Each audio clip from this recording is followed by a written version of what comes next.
5, 4, 3, 2, 1. On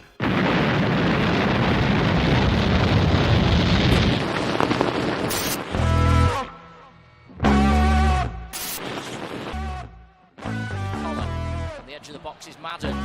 Madden trying to manufacture the shot, gets it away, it's there! Oh my word! What a goal from Paddy Madden! The Irishman strikes again! And is that the goal that's going to send Stockport County back into the Football League? Hello and welcome to yet another extra special episode of the Scarf Bagara War, as we have a little look forward to, well, we're all suffering from a severe case of cup fever, so we thought it'd be a good time. Friday night, we'll have a look forward to Tuesday's game, and I'm delighted to be joined by Leicester fan Wayne Holland. Wayne, how are you doing, pal? Yeah, I'm good, thank you, mate. Thank you for having me on. No, absolute pleasure, mate. Absolute pleasure. Thank you for joining us. Best way to start it, when I do these things, the first question I ask the opposition fan, what do you know about Stockport County? And there's no pressure. If you don't know anything, that's fine. No, that I think that'd be disrespectful. I know that, 10 or 11 years ago, we were in the same league. We've kind of gone one way, you went the other. And that's what can happen in football. I know you went a bit lower than the conference. I think you went to Conference League North, you were saying earlier. But then you fought your way back up. And now you're back in the Football League. So, you've done brilliantly to turn it around. Football, it can change very, very quickly. But you've kept going. And as football fans, all you want is your team to try. And, you've got something now to build on. I know you've not had the best start to the season, but it's only, I think it's 4 games you've played. But there's still a long way to go. So, and when you do make that jump up, it does take a bit of becoming adjusted to it, because the quality of play that you played against is instantly better. But once you get acclimatised to it, it could take you 10 or 11 games to sort of find out where you are, if that makes sense. I know that it's not far from Man City and Man U. Never been to Stockport. I've seen us play you once. It was at home when we were in League One. I think it finished 1-1. It was a very, very difficult game. That was kind of that season. There was a lot of, like I said to you earlier, it was proper football.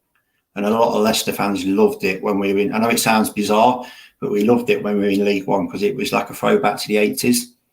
The Premier League's very, as great as it is to be there, it's not as good as what, when I say good, I don't mean in standard, but it's not typical football what I grew up used to watching, if that makes sense.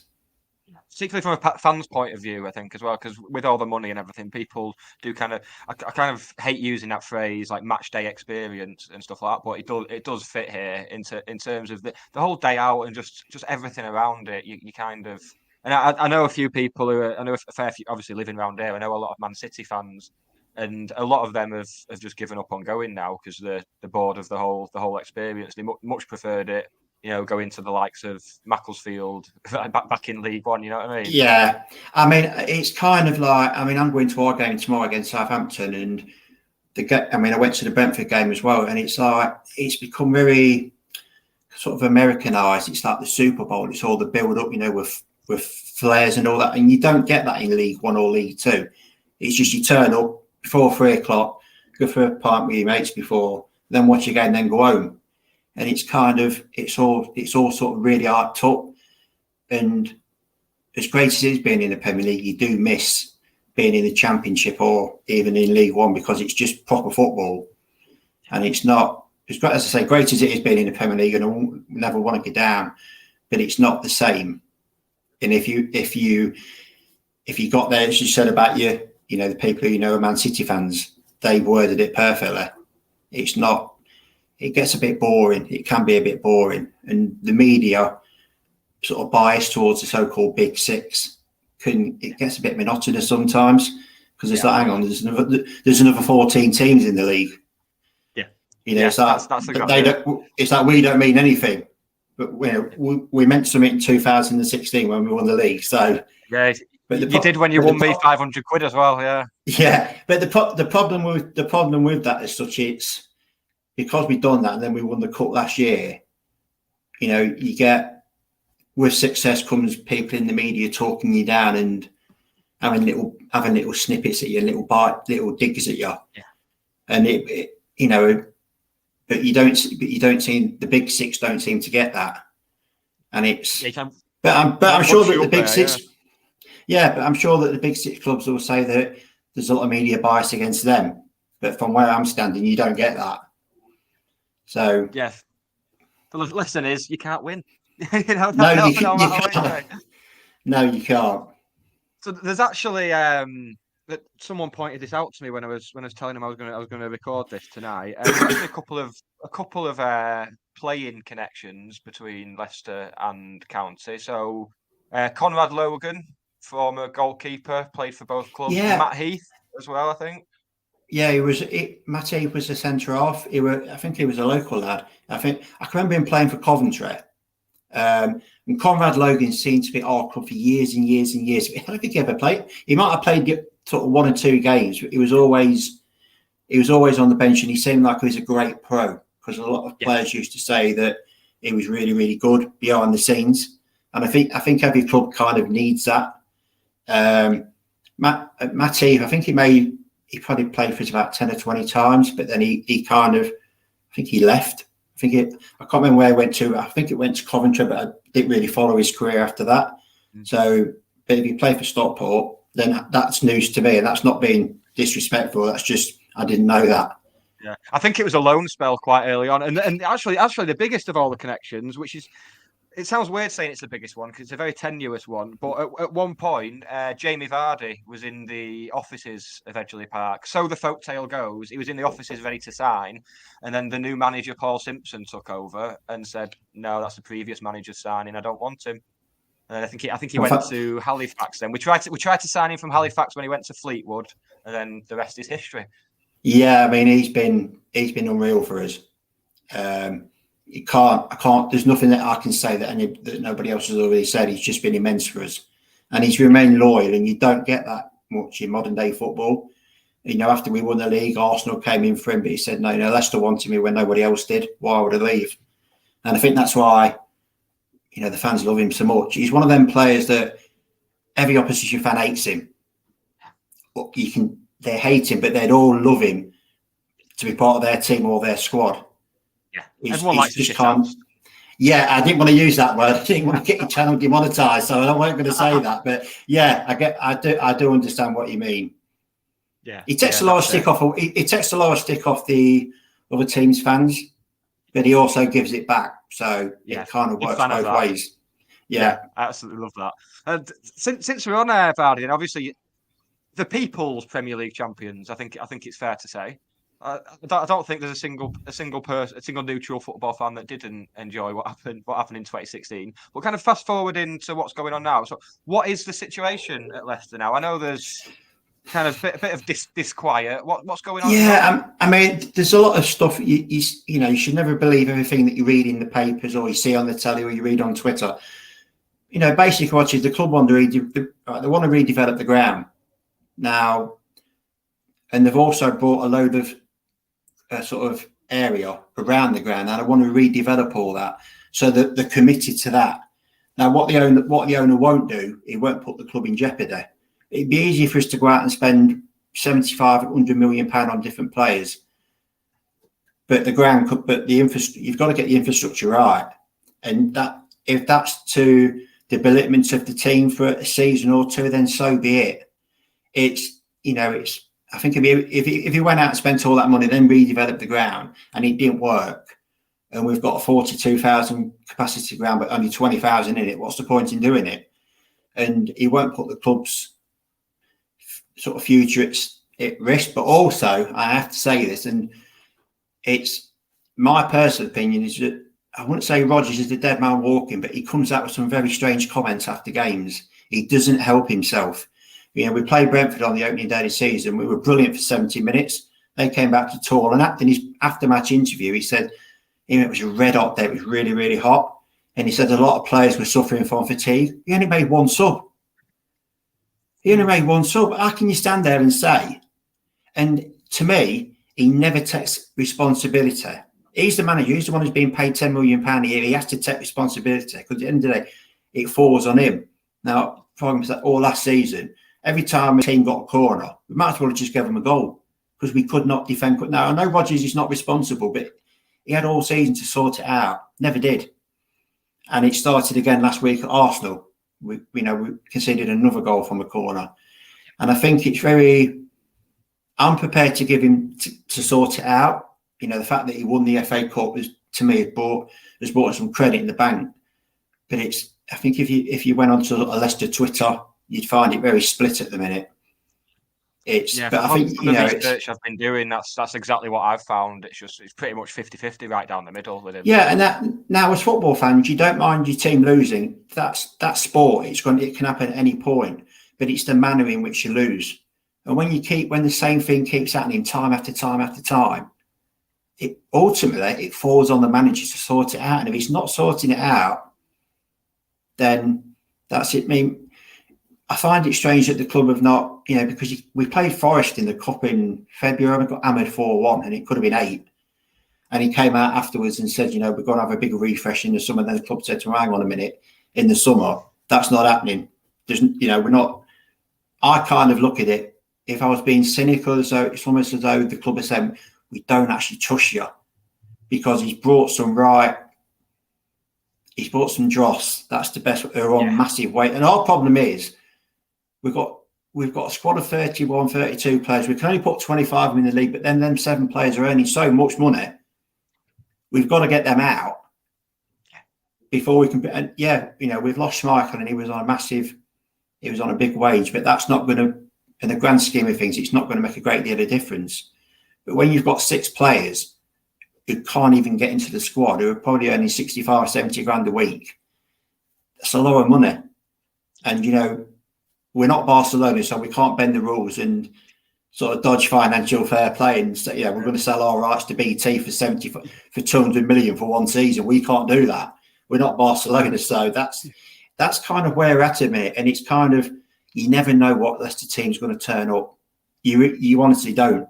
It could be, we beat Liverpool. We played Liverpool. We were the only team to stop Liverpool from scoring last year. Yeah, we beat them at home, and that game cost them the league. But in the grand scheme of things, it did. But then we'd play somebody else, at home or away, and we'd get absolutely played off the park, and we could see 3 goals from 3 corners. And that was last season, and Fofana's come back in this season, and we look a lot better. But he don't want to be here. It's obvious you don't want to be here. Just sell him. No one player, no matter who they are, is bigger than any club. And that's it. The most sellable assets are kind of. I think he's probably the one you can get the most for at the moment. Obviously, over the years, having lost the likes of Mahrez, Drinkwater, Kante. And Maguire obviously as well. Yeah, I mean the thing is with that, all these players that have wanted to leave to go on to bigger clubs, Mahrez really has only been the one that's obtained serious success. I know Chilwell won the Champions League, but he's been injured for a lot of the time at Chelsea. But I mean, I don't know how we got 80 million for Maguire. I really don't. That was the biggest fraud about that for hundreds of years. No, do not know. I do not know how we got that. And when Drinkwater he forced to move, that didn't go very well for him. And what I would say about this is my view if Fofana goes to Chelsea, he's done exactly the same at the club he signed him from. He's now doing it to us. And what's to say in 3 or 4 years' time he'll do the same to Chelsea to go and play for Real Madrid or PSG. And the fans look. A month ago the fans loved him, but he's gone down an awful lot. It's almost like he's disrespected the club, and he's also disrespected the fans, and that's not a good. I know you shouldn't judge everything that you read, but sometimes when so many journalists keep saying the same thing, you think, well, there's something in this. So, and that's not good. Yeah, that's it. It kind of it's kind of getting to the stage now where you got a week and a half or so to sell him. Otherwise, it's going to be very awkward. Like still having a player around who doesn't want to be there up to the January window. Yeah, it's kind of like if he's going to go, then let's get rid of him now.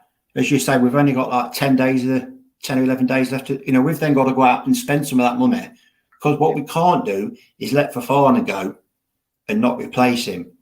Soyuncu, he was brilliant 2 years ago, but he's completely and utterly gone off the rails.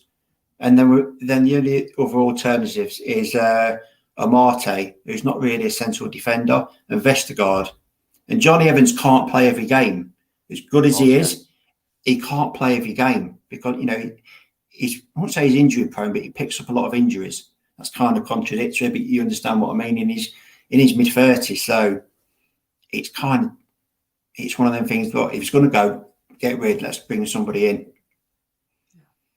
Absolutely. On to Tuesday's game then. Where does the League Cup / Carabao Cup / Worthington, Coca-Cola, Carling, whatever you want to call it, where does that figure in your ambitions this season? Is it a priority?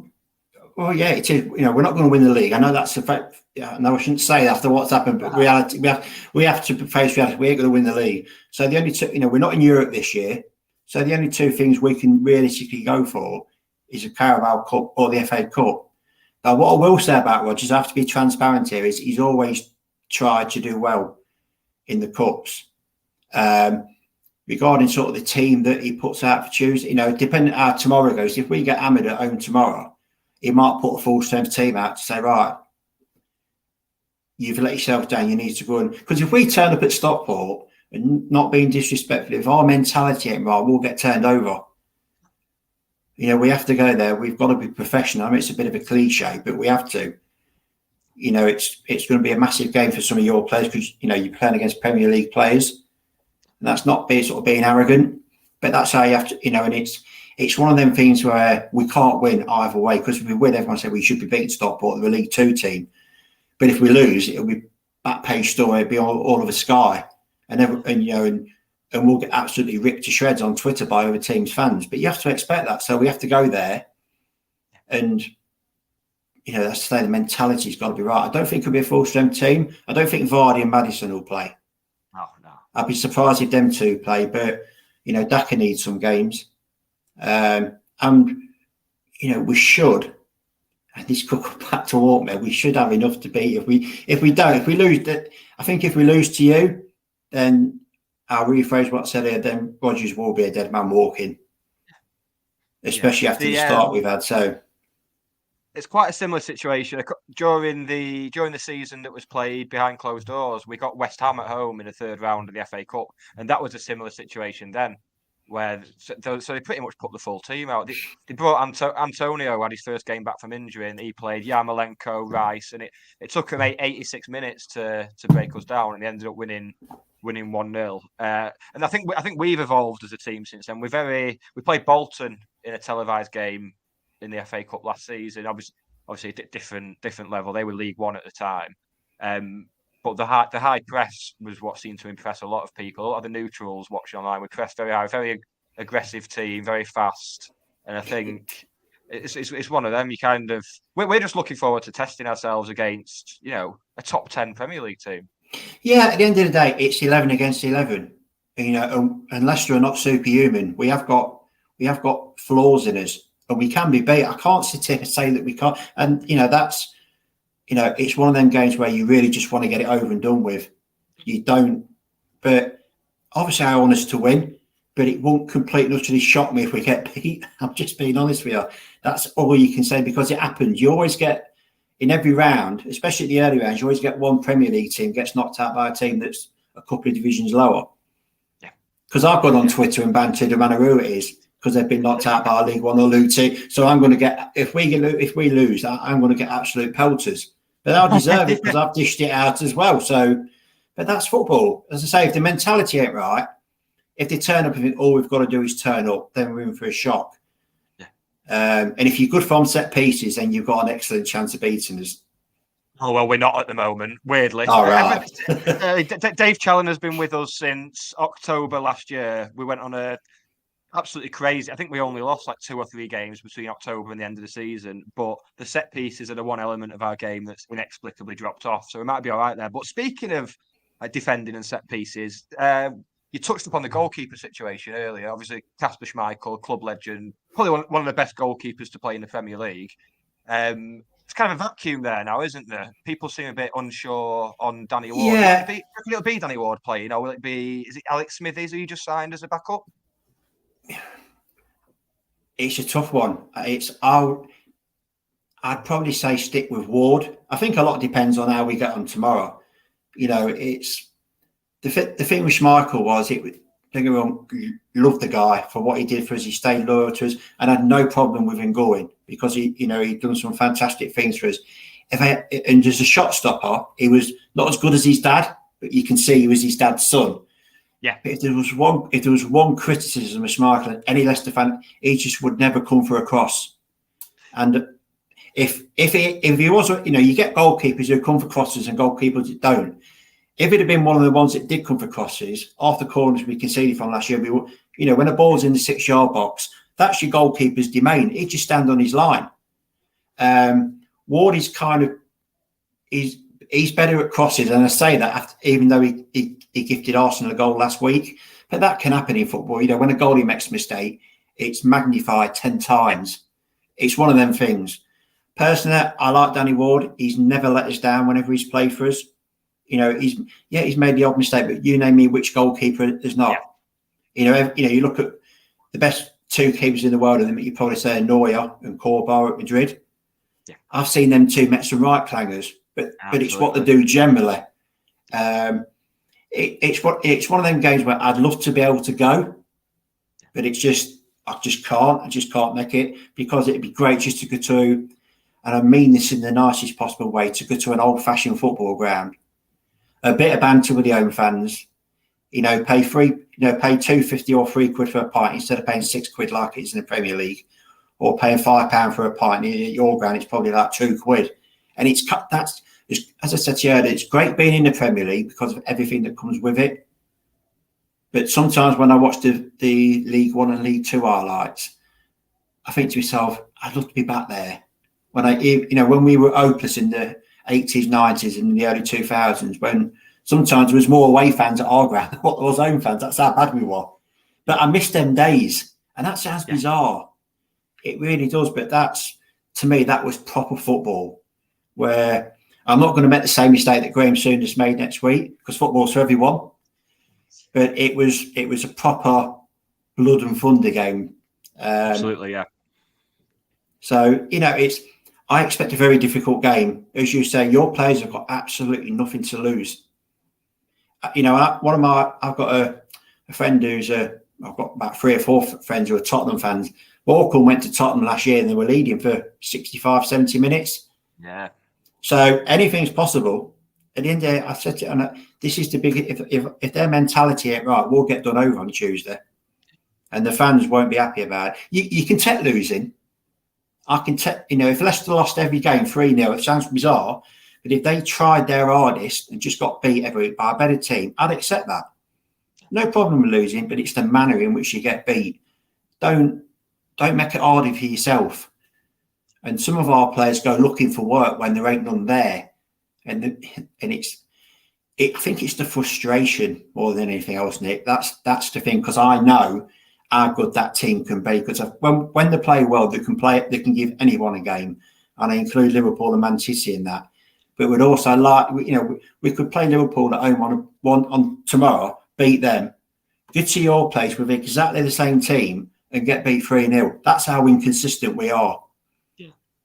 So I think you've given a lot of us a fair bit of hope there, actually. Yeah. Well, I think if you went on to what I would say to you is, whatever the result tomorrow, if we lose tomorrow, just type in Leicester City on Twitter and you'll see the meltdown. And if we lose at your place, I wouldn't even pick my phone up, because it'll be cut. No, as I say, no Leicester fan got a problem with losing. But I know. I'm not a football expert and I don't claim to be. But when you see sometimes play, you think, what are you doing? Why have you just done that? You're supposed to be an international footballer. And the thing is, your players have got absolutely nothing to lose. And I suppose the same kind of comparison is when we were in the Champions League. When we played Sevilla, they completely dominated us over there. But we got them back to our place and done them over 2 legs. Yet when we made that massive step up to Madrid, and now you're talking top teams here, and we gave them 2 really, really good games. I know it's 5 or 6 years ago, but for Simeone to come out and say, I want to congratulate Leicester because they really pushed us. But we're also, I think it's the frustration with us at the minute. It's not the fact we've brought nobody in, because I would say we've got 17 or 18 very, very good players. Obviously, your top players, your Maddison, your Fofana. James Justin's going to be an awesome player. One player, I hope he plays against you, because he emphasised whatever is Kiernan Dewsbury. He's a local lad, and he's come through, and he would run through a brick wall for Leicester. And when you watch Leicester play, it's almost like he's the on-field captain. The amount of times you see him actually having a go at players because they're not doing what they should be doing. And Vardy, and he is a leader. And Vardy, that's one thing I always say about Vardy. Vardy will give out bollockings to players, but he'll also take it. If he's not doing something, someone will call him out. And whenever you see Vardy do that, you know someone's had a go at him. But I just love football. It's not, if we lose, it's not the end of the world. It's not going to be the apocalypse. It's just a game of football at the end of the day. But yeah, I think we should win. We should win because, we're Premier League, your league too, and that's not being disrespectful.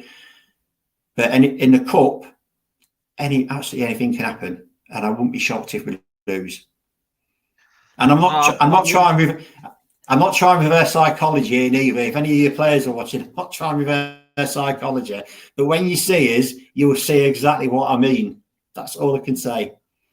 Well, before we wrap up, then I'll ask you. You won't. If your prediction comes true or is wrong or whatever, you won't get any pelters on Twitter, because our fans, well, the podcast fans are a nice bunch. I can't speak for county fans, but the fans of the podcast are a lovely bunch, and they can pay me that tenner that they promised me for saying that. Prediction for Tuesday night. What are you saying then? Right, my head's saying that it should be 2-0, 3-1. Should be. But my heart's saying I think it could get to... I don't know if there's extra time or just have 90 minutes and penalties. I won't be surprised if it's a draw after 90 minutes. What I will say, if any of your fans like the odd flutter, I know you can do that on certain internet, just have a quid or a couple of quid on your team to score from a free kick or a corner, because you'll clean up. I'll make a note and of that. I'd love to. I've always want Leicester to win, and we should beat you. And that's not being just. If you was a Man City fan, I would be saying to you, I hope we go a draw against you. The best result we can get is a draw, because Man City and Liverpool, they're off a different stratosphere to everybody else. And it's not. You don't realise how good them two teams are until you're actually in the stadium and watching them. It's the movement absolutely kills you. And it's the first touch, and it's touch it, bang, pass. And in free passes, Man City can go from their goalkeeper, and it's in the back of your net. And it's like, wow, how did that happen? So, good luck. I know I shouldn't say, but good luck to you. But I also want to say, good luck for the rest of the season. And because we've done this, I'm kind of now going to adopt Stockport now as me League Two team. Excellent. I'm going to keep a track of aid, and I will do that. I shall. We'll keep in contact after this, and we'll see how each other's going. But I do like to have a team in each league. Yes, yeah. So Stockport is yours. I mean, in League One, I don't know why, but I've always liked Sheffield Wednesday. I always found their fans really good, and I think they're. To me, Sheffield Wednesday are just as big as what we are. Not so much history, but their fan base is enormous. If they were in the Premier League and had 50,000, they'd fill that out every week with no danger. So, and this one might surprise you, but with the Championship, one of my best friends is now moved to America. He's a massive Millwall fan, so I always keep my eye out for Millwall. I've been to a couple of their games, and it's an experience. It's all right when you're with their fans. It's all right, and I have to say their fans were absolutely brilliant. The two times I went down, one was to go and watch them at home, which was kind of quite a nice, polite thing. But then this was about 10 years ago, and then I went to watch them play Charlton at the Valley. I think it was 2013, 14, it was around there. Brilliant day out. Never spent a penny, everything, all my drinks, all my food. Their fans were great. And they all knew I was a Leicester fan, because my mate walked in the pub and he knew all their, I won't say sort of their top boys, but, you know, you looked at it, these can handle themselves. But they were absolutely brilliant. You know, I walked in the pub and it's like, where's Ben? And then suddenly, and the old pub went quiet. But as soon as I seen I was with Ben, that was it. They were brilliant. Could not fault them. In my experience, yeah, they've got a reputation and they've got history. I can't say that they've not. But with my experience with them, they were brilliant. So I always try and pick one team, and I always back them. You know, when I always have a fixed odds. So now I've got I've got 3 teams now to always pick. So I'll be cursing you some weeks when you let me accumulate it down. But when you win me 600 quid, I'll be well done, thank you. So do you not have a list like I do of all the teams that you'll never back again because they've let you down too many times? I have a see you next Tuesday list. Yes, well, that's same. Yeah. And Sunderland are on that. Derby are on that. Villa are on that. And who's the other one as well? Yeah, it's Cov. It's a lot of Leicester fans hate Forest and Derby, but my hatred, if that's the word, is towards Coventry, because to me they're geographically nearer. So I don't really care. I don't really care about Forest and Derby, but they say they don't care about us, but they're always talking about us. Different forms on Facebook, and all it is from their fans is Leicester this, Leicester that, and it's like, well, you don't care about us, but you're always talking about us, and I can't figure that out. So, but anyway, I'm sorry that I've gone on so much. It's been a pleasure to be on. If our viewers have learned anything from this, it's that me and you have got exactly the same CUNT list when it comes to betting. So, if they've learned nothing else, they've learned that. Listen, Wayne, it's been an absolute pleasure. Thank you so much for sparing some time for us for our little podcast on a Friday night. Best of luck against Southampton. The best of luck after about 9:40 on Tuesday night. Who have you guys got tomorrow?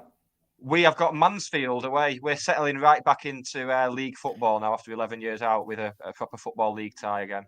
They're looking good this season, and I think they lost in the playoff final last year, so it'll be a very tough one given the form we're in. Yeah, I mean, I'm one of these fans that will randomly look at the fixtures sort of in October, November, see you're at home and think, right, I'm going to jump on the train, I'm going to go, because now I'm switching to you. I'd have to do it at some point this season. So we'll have to, when I am, I'll get in touch with you. We'll have to meet up. But yeah, Stockport was my team, and I'm not mocking anybody. I'm not that sort of person. But I wanted a League Two team. Now I've got one. Brilliant. So that's great. And someone on Twitter who me and him used to argue constantly last year was a Wrexham fan. And when you went up and they bottled it in the playoffs, you can imagine, and I have to give him his dues, he took all the grief that I fired at him. And he just says, fair play. He just says, I've deserved all. You know, we'd had a bet at the start of the season, £50 to your favourite charity. And he was so confident towards the end of the season. Because was it kind of like you had a bit of a wobble and they were catching you? But then you just And they beat us. They beat us at their place a week before the end of the season. Yeah, luckily we had a game in hand to help us pull it round. So it turned out all right. And another reason why you're playing blue and white. So what else? Or all blue. Everyone knows it's a better colour to play in. Yeah, and you'll notice that the 3 teams below us, you know, Millwall, Wednesday, and now you guys, they always play in blue as well. I could never pick a team that played in red ever. Although saying that, I've got a friend who lives in Eindhoven, you know, because we played him last year, and he sent me an Eindhoven. He sent me an Eindhoven top, last season's Eindhoven top. He said, "Can I have your address? I've got something to send you," and he sent it me, brand new top. So that it's great that he's done that. You know, we've made and we speak via Twitter, and we spoke a couple of times on the phone. And he's a great lad. His English is almost as good as mine. So I got on with most football fans, and I never mind taking criticism. If someone wants to have a dig, No problem with that, as long as you don't mind getting it back. Yeah, what goes around comes around, doesn't it? Well, you've made friends all over Europe, and now you've made some in Stockport. So thank you so much, Wayne. It's been an absolute pleasure, and we will definitely speak again soon. Yeah. Thank you ever so much, mate. All the best, mate. Thank you so much, pal.